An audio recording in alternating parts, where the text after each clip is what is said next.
जल है तो कल है और जल स्रोत है तो जल है।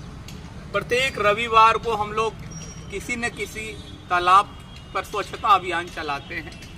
उसी कड़ी में मैं पहाड़िया तालाब पर हूँ और आप देखें कि काशी के सबसे सुंदर तालाब पहाड़िया तालाब, जल की स्वच्छता आप देख सकते हैं कि मछलियाँ भी दिखाई दे रही हैं और चारों तरफ तालाबों की रंगाई पोताई। एक बार दिखा दीजिए राकेश जी। मगर काशी में जो भूगर्भ जल की स्थिति है उससे यदि अवगत हुआ जाए तो आप देखें कि लगभग 8 ब्लॉक और एक नगर क्षेत्र में काशी को बांटा गया है और जिसमें से लगभग 6 ऐसे ब्लॉक हैं जिसमें 3 डार्क जोन में है, एक क्रिटिकल जोन में है और 3 आप देखें तो सेमी क्रिटिकल जोन में है। और यह प्रदर्शित यह कर रहा है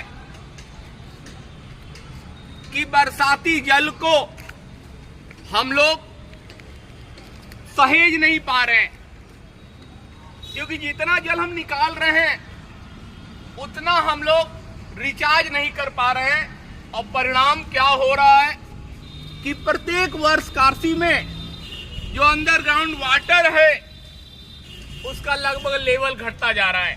अगर हम आंकड़े की बात करें तो 2023 में लगभग 16.45 मीटर भूगर्भ जल का लेवल घटा है। 2024 में आप देखें तो 17.7 मीटर और आप देखें कि 1 मीटर में कितने फीट हो रहे हैं और निरंतर ये जल घटता जा रहा है। इसको बचाने की जिम्मेदारी बरसाती जल को संरक्षित करके भूमि को रिचार्ज करने की जिम्मेदारी क्या केवल सरकार की है, हमारी आपकी नहीं है। आइए हम लोग अपने क्षेत्र में बरसाती जल को संरक्षित किया जाए, जिससे कि आपके अंडरग्राउंड जो वाटर है उसके लेवल बन सके। पहाड़िया तालाब की अगर 10 साल पहले की अगर आप फोटो देखेंगे तो आपको विश्वास नहीं होगा कि यह वही तालाब है। निरंतर इस पर मैं और स्थानीय लोगों को लेकर कार्य किया गया और आज आप देखें तो पहाड़िया क्षेत्र निरंतर इस तालाब के कारण उसके अंडरग्राउंड वाटर के लेवल बढ़ते जा रहे हैं। जो 8 ब्लॉक हैं जिसमें आप अराजी लाइन डार्क जोन में है, हरौआ डार्क जोन में है, काशी नगर क्षेत्र डार्क जोन में है, चिरई गांव क्रिटिकल जोन में है, काशी विद्यापीठ सेमी क्रिटिकल जोन में है, पिंडरा सेमी क्रिटिकल जोन में है, सेवापुरी सेमी क्रिटिकल जोन में है। केवल 2 ब्लॉक ऐसे हैं जिसमें बड़ा गांव और चोलापुर ब्लॉक यही आप देखें सेफ जोन में है। कितना पानी हम लोग निकाल रहे हैं और कितना पानी बरसात से रिचार्ज हो रहा है।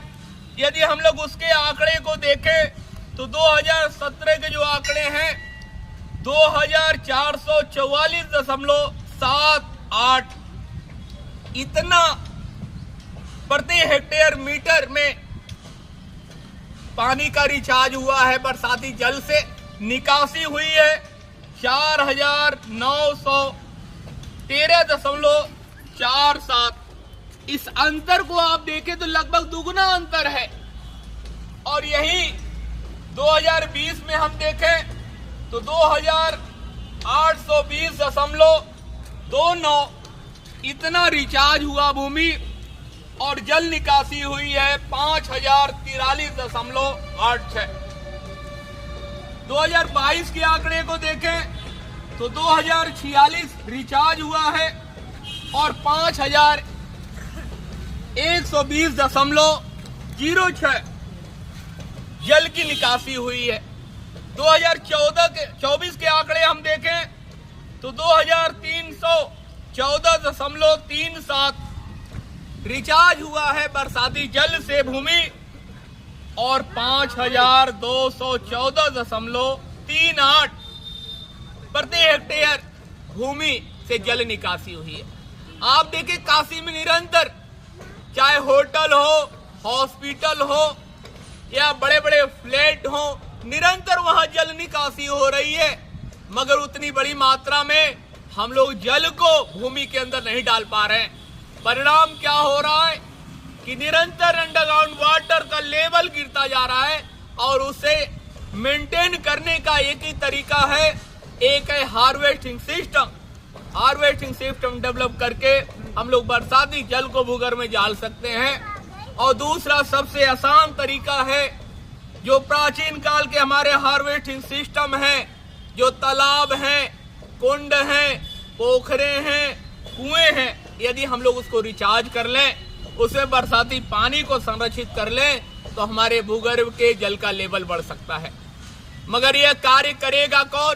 क्या केवल सरकार की जिम्मेदारी है क्या? हमें आपको भी चेतना पड़ेगा, हमें आपको भी इस पर कार्य करना पड़ेगा। जिस प्रकार कोरोना पीरियड में कभी किसी ने सोचा नहीं था कि ऑक्सीजन संकट आ जाएगा, मगर आपने देखा कि ऑक्सीजन संकट आया था।